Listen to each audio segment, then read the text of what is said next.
नमस्कार दोस्तों, आज हम सुनाते हैं ननद बड़ी पैसे वाली की कहानी। गांव की एक सीधी सादी लड़की मीना की शादी शहर के एक मध्यम गरीब परिवार में होती है। पति रवि एक निजी कंपनी में नौकरी करता है और सास ससुर गांव में ही रहते हैं।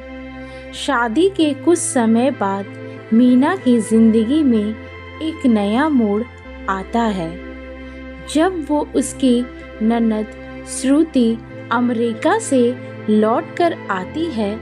श्रुति एक सफल बिजनेस वुमेन बन चुकी होती है, बड़ी पैसे वाली, स्टाइलिश और तेज तर्रार। मीना की शादी बहुत सादगी से हुई थी। रवि मेहनती था पर आमदनी सीमित। मीना को ससुराल में सब ठीक लगा, बस कभी कभी छोटी मोटी टकरारें हो जाती, लेकिन वो सब सह लेती थी। उसका जीवन बस चल रहा था। फिर एक दिन रवि ने बताया, अगले हफ्ते श्रुति दीदी आ रही है, पूरे 5 साल बाद। अरे वाह, मीना ने खुश होकर कहा, कितनी बड़ी हो गई होगी दीदी अब। रवि मुस्कुराया, बड़ी? अब तो वो हमारी पूरी फैमिली में सबसे पैसे वाली बन चुकी है। अमेरिका में खुद की कंपनी खोल ली है, करोड़ों की मालकिन है अब। श्रुति जब आई तो पूरे मोहल्ले में हलचल मच गई।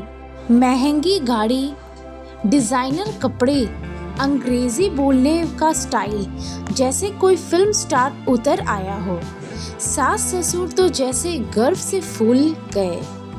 मीना ने मन ही मन सोचा, क्या मैं इनके सामने बहुत छोटी लगूंगी? श्रुति ने आते ही घर की साज सज्जा पर कमेंट करना शुरू कर दिया। भाभी, ये पर्दे तो बहुत पुराने हैं और ये फर्नीचर इतनी आउट स्टाइल। मीना मुस्कुराई, हमें अब घर लिया था तब यही सब ठीक लगा था।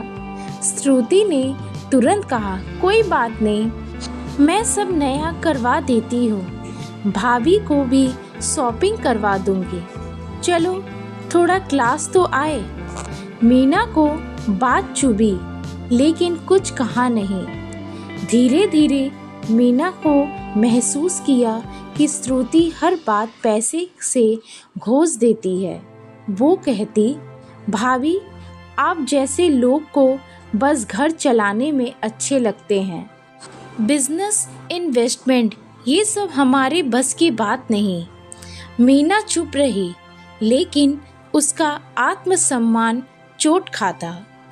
एक दिन श्रुति ने मीना के बेटे को कहा, बेटा, बड़े होकर अमेरिका आना, यहाँ जैसे लोग तुम्हारा भविष्य बिगाड़ देंगे। मीना अब चुप नहीं रह सकी। उसने धीरे से पर दृढ़ शब्द में कहा, दीदी, पैसा होना गलत नहीं है, पर पैसा ही सब कुछ नहीं होता। हम भले मध्यम वर्गीय हैं, पर हमारे पास संस्कार है, सम्मान है और सबसे बड़ी बात, एकजुट परिवार है। श्रुति को ये सुनकर झटका लगा। उसने पहली बार किसी को इतना आत्मविश्वास से बोलते हुए सुना। वो कुछ नहीं बोली उस वक्त, पर रात को काफ़ी देर तक सोचती रही। अगले दिन उसने मीना से अकेले में कहा, भाभी, शायद मैं पैसे को घमंड में अंधी हो गई हूँ। आपने मुझे आईना दिखाया है, माफ़ करिएगा अगर मैंने आपको कभी छोटा समझा हो। मीना ने मुस्कुराकर उसका हाथ पकड़ा। रिश्ते में माफ़ी नहीं, समझ होती है।